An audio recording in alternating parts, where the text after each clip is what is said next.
Good afternoon, Wrestling Inc. Welcome back to the Wrestling Inc. Daily. It's me, your managing editor of WrestlingInc.com, Nick Hausman, back here this Friday to have some fun, to talk the colorful, exciting world of professional wrestling. It's our very good friend, TK Trinidad. TK, welcome back to the Wrestling Inc. Daily. Hey, thanks for having me. Yeah, we are going to have some fun here today. We got a lot of news to talk about here for the past 24 hours. We'll dive in later on in the show for everybody, audio, video-wise. We're going to dive into the mailbag. We're going to look at some news about the AEW Owen Cup and a couple tournaments that will be going along with that. We'll talk about the tournaments. And also at the end of the show, I am going to announce what our holiday schedule is going to look like. What are you going to get next week while me and all the co-hosts go away? You're going to find out here at the end of the show. TK, without further ado, are you ready to get into some news you can use? News that'll leave a bruise? I am ready. Wonderful. And yeah, by the way, the comment section is open if you want to jump in like our good buddy Adam Yarborough here. What's going on, Nick and TK? The news. That's what's going on. All right, here we go. The Observer, Wrestling Observer. The latest newsletter came out earlier today, and in it they say that Sami Zayn is rumored to have signed a new WWE contract. Previously reported that his deal was set to expire before the end of 2021. The deal was coming up in early 2022. It was also reported that there had been recent locker room talk of Zayn re-signing with the company, and this would come right as Zayn's longtime friend Kevin Owens has signed a new multi-year contract with WWE. There's a little bit more to this we get to in just a second. But what are your thoughts on the news here that it sounds like Sami Zayn may be sticking around WWE? Yeah, again, I think I said it last week. It's interesting. I wish we could find out like who the financial person is giving all the advice, because it's like all these cuts that they made. Does that mean that, now they're signing on bigger names to longer contracts? I wonder if that's the case. And then on top of that, I want to know, like, I have a feeling that Sami Zayn, he's the one who pitches like the versions of Sami Zayn that we've seen in the last maybe 2 years. Like, they've been really interesting. They've been really comical. They've been really like, they're I don't know if the right word's memorable, but they're entertaining. So I'm wondering if like he's pitching that or somebody, I'm wondering what the dynamic is behind, like, backstage for him to kind of get that versus somebody else who has a lot of great ideas. Yeah, it's a really good point, TK. And Sammy's at a point right now where has tenure at WWE, right? There are a lot of releases going on. Everybody's disposable. It is a little, it's shaky ground you're walking on when you sign a multi-million-dollar contract like Kevin did, and I'm sure Sammy's going to get a good chunk of change as well, because, who's the money man? Sounds like Nick Khan, but he's probably got a fleet of accountants that are the real money minds behind all this, right?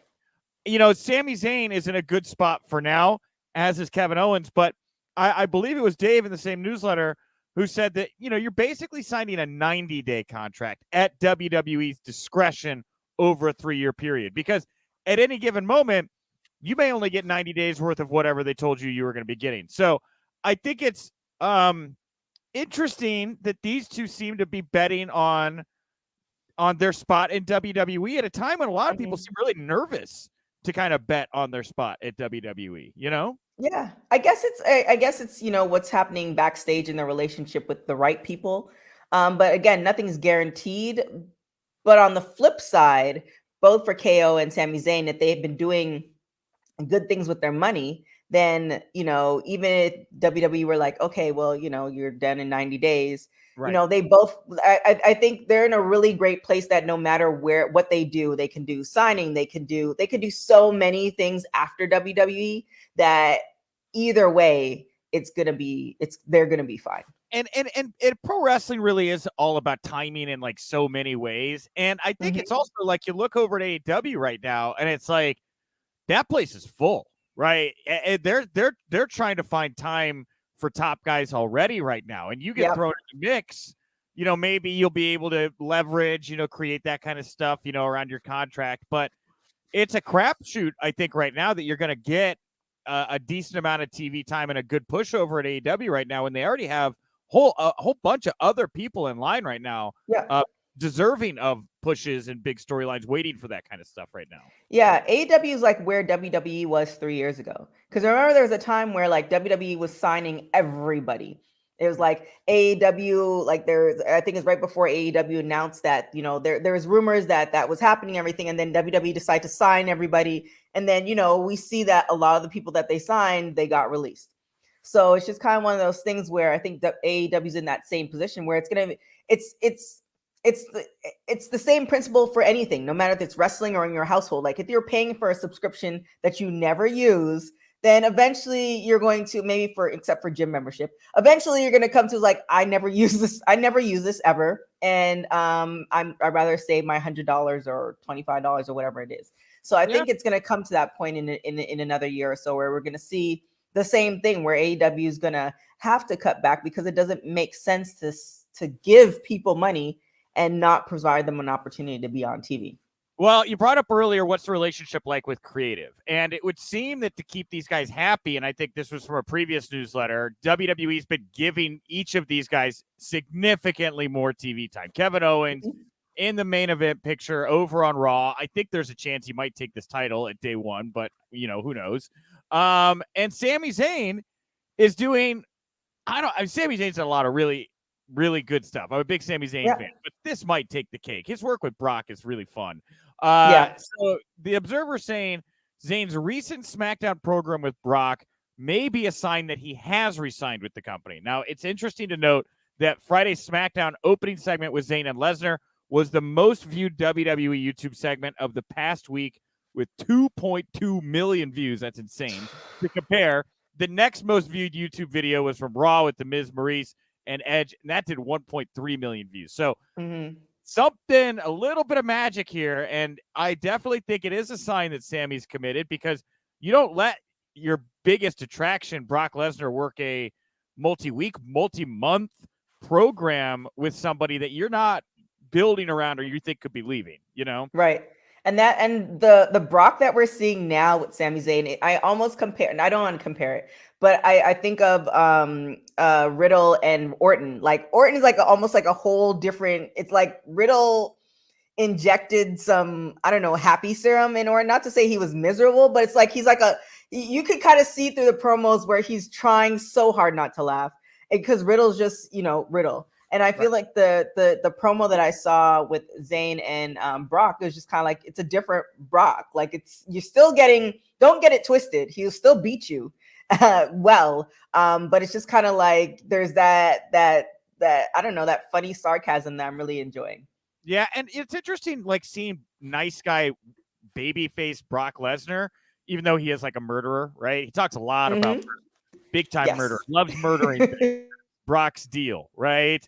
But like, when I was doing the indies and I was a heel manager, right? And I only got to kind of play with doing babyface stuff like occasionally.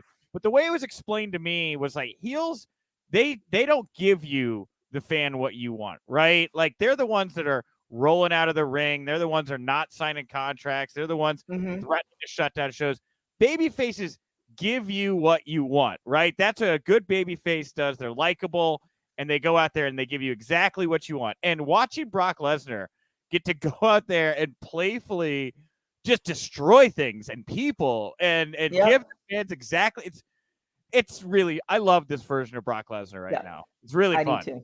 Yeah. I agree. Maybe I forgot whoever the head guys, because I think there's like a head guy for creative, but it's like you're getting away from like the heel and the baby face per se, and you're kind of allowing people their character times 100 and then just putting a little extra icing or whipped cream on it. And I'm I'm liking that. Like, if you look at Biggie's promos, he has, for a lot of folks who don't know or do know, like he has a huge church background. So sometimes his promos are very church-esque. And I was like, I love the fact that they kind of took the shackles off and like they're allowing him to, mix it up and be all facets of who he is. So, I even for all the upset tweets that we've all sent to WWE, maybe they have something with letting, and again, I'm not a proponent of, I've been on the end of being fired.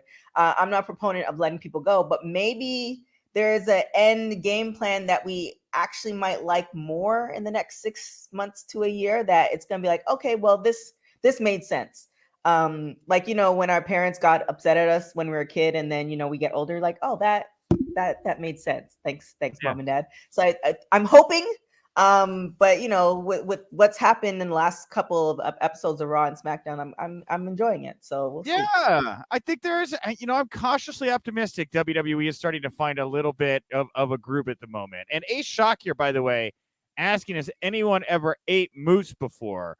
I want to say I have, but since I can't pick a memory, I'm going to say maybe I also haven't. You're saying no moose meat? No moose meat. However, in Canada, well, and specifically Toronto, we have large moose, just random moose throughout the city, just painted all different colors. I hope they're still there. I don't know if they're still there. It's been a minute since I've been back, but that's kind of what I think of moose. But I think I feel like anything other than like moose would taste like beef or chicken. I'm assuming. I would guess it's got a beefy texture. I've had bison. I've had bison before, and I would think it's similar to bison. It's just like a rougher textured. Yeah. I could be wrong. Could be wrong. Hey, Brock, let me know. I don't know. Yeah. So this brings us to our next story here from the Observer as well. There's been continued talk about Windham Rotunda, the former Bray Wyatt, within WWE, but word is that he has the Hollywood gig that he recently revealed doesn't want to come back to wrestling so soon. It was speculated that Rotunda may not be in a rush to do anything wrestling related because he had one of the top 5 or 6 contracts in all of WWE. Means he likely has no financial issues unless he, screwed it up. It was also noted that at one point Rotunda was apart on money with both AEW and Impact. No other details there. Regarding WWE's contract talks with the man behind the Fiend, it was noted that he was going to sign a contract for $3 million for 3 years. WWE then wanted a 5-year term. Rotunda held to 3. WWE went to 4. Rotunda reportedly jumped at that offer, but then he was released. It has been reported that Rotunda was released due to budget cuts, but people within the company believe that's not the real reason for his departure. So what jumps out at you there, TK? Well, one thing you have to remember that he now is a father of 4, so he just added the 4th child we're in 2021, right? Last year in 2020. It seems, according to social media, they don't really post a lot. He's in a healthy, loving relationship with JoJo, and if he made that type of money and it doesn't seem like he's extravagant with it, then why not enjoy the finer things in life, like watching your kids grow up? And if the Hollywood thing is more of a hosting thing or an acting thing, you can kind of play around with it. You're not consistently grinding on the road as much. So why not? And then on top of that, you have to think too that WWE may have released him because they realized that they couldn't pay him that amount. So they might bring him back later on and try to pay him less or that same amount that they're offering. And, now the kids are a little bit older, he might say yes. So, and imagine the pop that he'll get if he were to return in like 3 years. Oh, like totally. He's done so much amazing things. Like we can rattle off all the amazing gimmicks that he's had. So, sometimes for certain people, it's like, oh, if you go, we'll forget about you. For Wyatt, I don't think that's the case. 2 years from now, 5 years from now, I think it's going to be an amazing thing. Yeah, if he comes back. Exactly. And I wonder how it goes for him in Hollywood, right? I mean, this guy has got a great look. He's big. He's got a great mind. Like, we've only ever got to see him play really kind of one character. It was a very layered character. Don't get me wrong. He's probably the best character in all WWE. But I'm really interested to see how this guy does out in Hollywood land. I'm pretty optimistic about what Bray can do. I can definitely see him. I can definitely see him in roles, like in action roles, and not necessarily being the guy, but playing like that guy where he's either like the nerdy guy or he's that guy that you just don't think, like you kind of think he can kick your ass, but you're not completely sure. But then he ends up doing it. Like I could see so many different possibilities for him. And I don't count out him returning to WWE at all. Like, no, not at all. Right. I think you go away, you clear your head, you take some time. It doesn't sound like it was like as toxic as like the CM Punk situation was. So I think, he goes out and does some stuff, maybe kind of like Batista, raises his profile. He comes back for occasional appearances. I think that's all he kind of needs to be. The guy's not a spring chicken. Falling down for a living ain't easy, That part. And I think, I'm sure X-Pac said this to you too. Like everybody is allotted a certain amount of, hits or bumps So, you I think the goal for anybody, any profession where you're taking these type of hits is to enjoy it and not get to the point where your body's like, you have to retire. Like retire on your own terms so you can do other things and your body's not, so beaten up. Yeah. He could make puppets, right? He could do like maybe just like a normal, like no fighting, just normal kid show. I mean, I don't know. I feel like because I played football and I feel like from doing that, because I've always did individual sports, from playing football, there's that streak in me where it's like I kind of do want and I've been in like 2 fights in my life, but in my mind, I kind of like would like the opportunity to beat somebody up randomly. So I don't know. I feel like it's all once you're doing that for a living, it's kind of always, in you. All right, fair enough. Yeah, I'm a theater kid, so like I tried basketball, and that was You have to hit somebody at least once, like whether it's boxing or kickboxing or just like it's just a great feeling. I did karate. I did taekwondo for a long time. Yeah. So, all right, so I it's guess like always in you.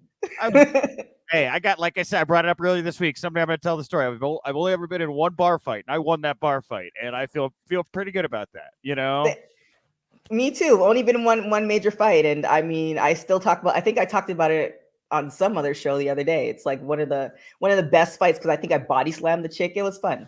So Dude, I threw him in a double underhook, right, and just had full control of the double underhook, and I could have done a double underhook DDT, like a legit in real life, like double underhook because the guy had total control. The guy couldn't move, right? He was really drunk. Mm-hmm.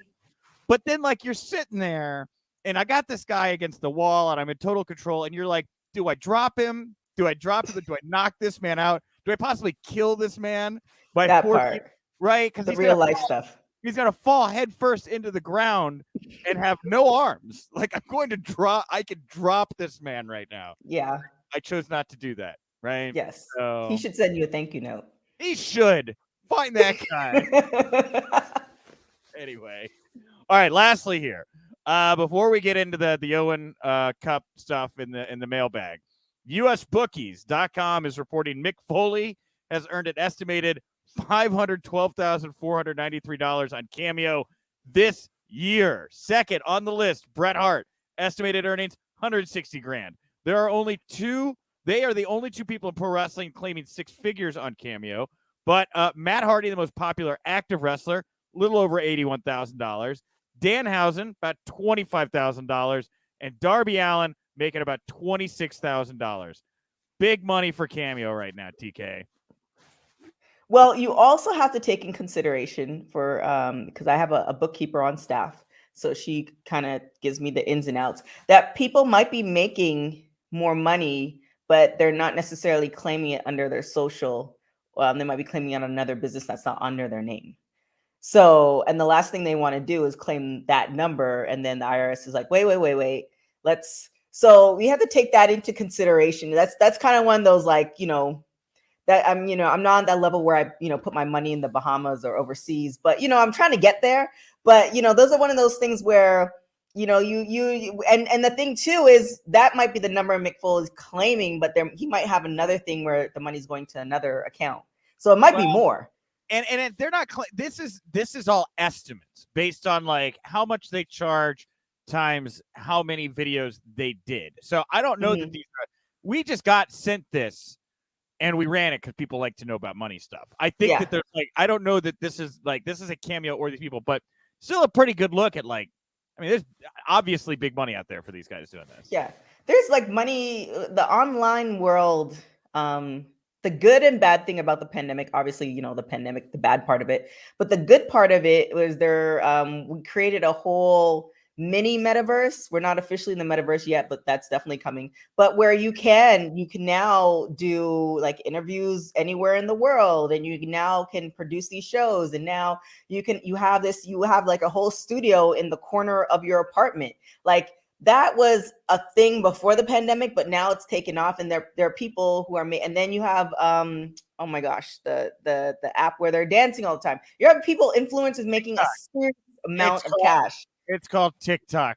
It's called Yes. TikTok, TK. Yes. Yeah. Like people are making a serious amount of cash right now. So, and then, they're still in college. Like it's insane. All right. Well, TK, thank you for joining me at Top Show Talk, all the news of the day. Thank you, everybody, for jumping in, saying such nice things in the comments section here today. We got a little bit further to go. We're going to talk about one more thing here. And actually, I guess we'll just roll right into it. At Wink Daily. That's the account to follow, at WINC Daily over on Twitter. Give us a follow if you haven't already. Makes it easy to vote in the daily polls. Today's poll question comes from Tony Khan's appearance on Busted Open Radio, where he announced that the Owen Cup is going to feature men's and women's tournament. Now, the date and location for the Cup tournaments is going to be revealed tonight on Rampage. There's a lot more info in there that he gave out as well about working with Owen's wife, about Martha, right? Yeah, to get this all approved. She liked the idea. The family's on board. And he noted Rocky Romero is helping them work with New Japan to get actual footage of Owen Hart that they can use for different stuff around the Cup. So with that, we're going to talk about the men's tournament here today, and then we'll talk about the women's tournament when we get back. So for today, who do you think would be the right winner for the men's version of this Owen Cup? I listed Dante Martin, Leo Rush, Harry Smith, and somebody else. About 200 votes here. 44% say Harry Smith, 29.8 Dante Martin, 12.4 for Leo Rush, and 13.7 for somebody else. Who do you think would be the right winner of the men's version of this? You can pick the women's too. I don't really care. My first gravitation was toward Leo Rush, but I feel like he's missing something character-wise at AEW. Yeah, there's something that they need to tweak, or he needs to tweak. Like he has everything. There's just something that he needs to put together. I'm feeling Dante. Like I feel like they can definitely do something with that. He can definitely build a story out of it. That's who I'm betting on. I like Dante too, because Dante has a lot of. I like Dante because he has a lot of Owen type qualities. I think, and just kind of the innovative way that he wrestles. He's also kind of soft spoken, and maybe this would give something to kind of bring out that personality, which is something Danielson has talked about with Dante as well. So I'm not against it. I think it'd be good. I wonder if when his brother gets back here in a little while, they're going to go back to a tag team. I don't know. Like Dante Martin going back to being in a tag team after this run he's had here feels a little weird to me, I mean, the fact that you can't take away family. So I mean, you could do both.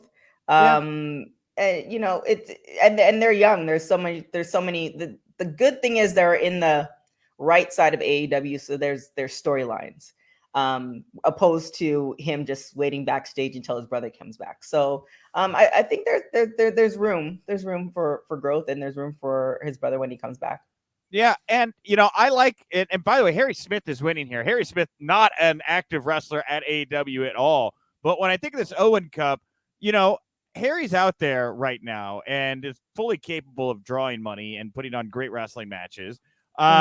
This could be a great vehicle to bring in a guy like Harry Smith with actual lineage tying into Owen and just, let him be a monster. I like the idea. It's pretty outside the box, but that's why I threw it in there. People seem to like it too, Yeah.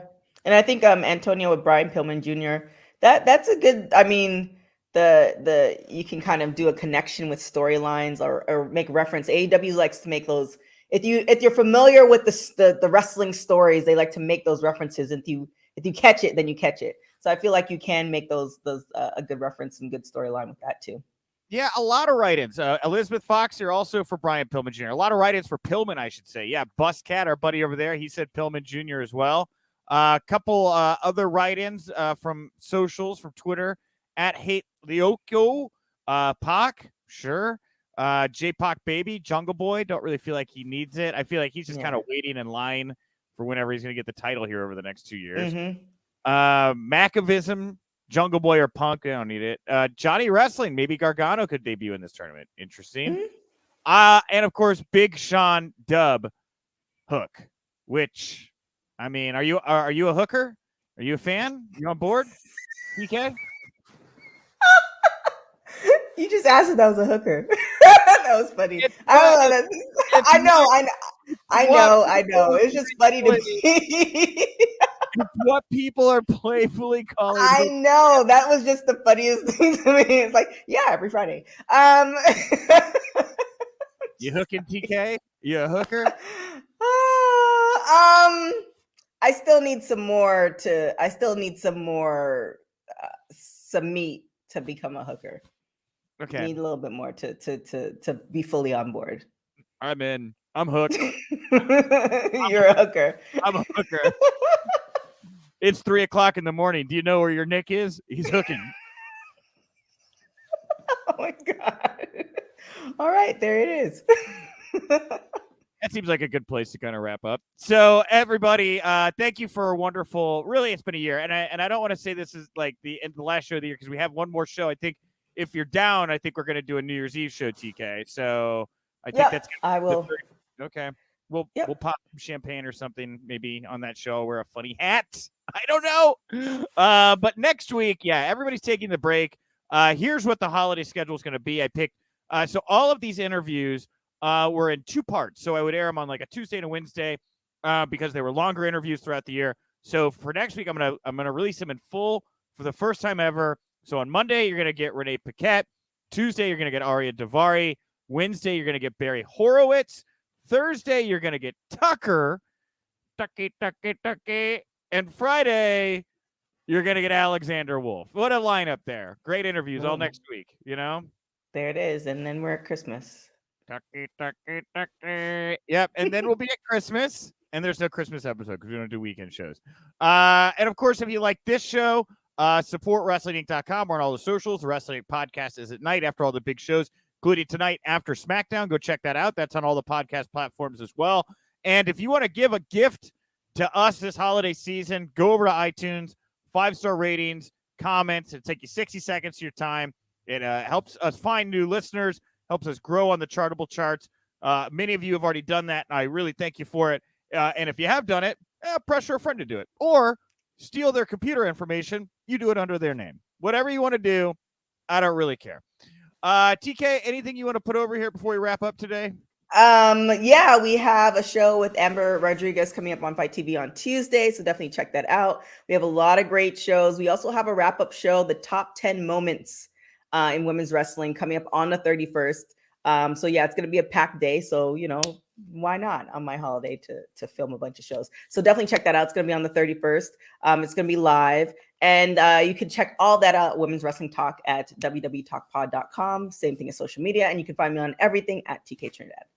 Awesome. And I'm at Nick_Hausman. Just follow me there if you'd like. I'm probably going to delete Twitter from my phone for the next 10 days and just get off the grid is my plan. So I have not done that in a very, very long time. So follow me. And on the other side of that, I'll come back. We'll play around. Be a good time. Thank you all so much for tuning in. I'll talk to you on the 27th. And remember, if you winked, you didn't miss it.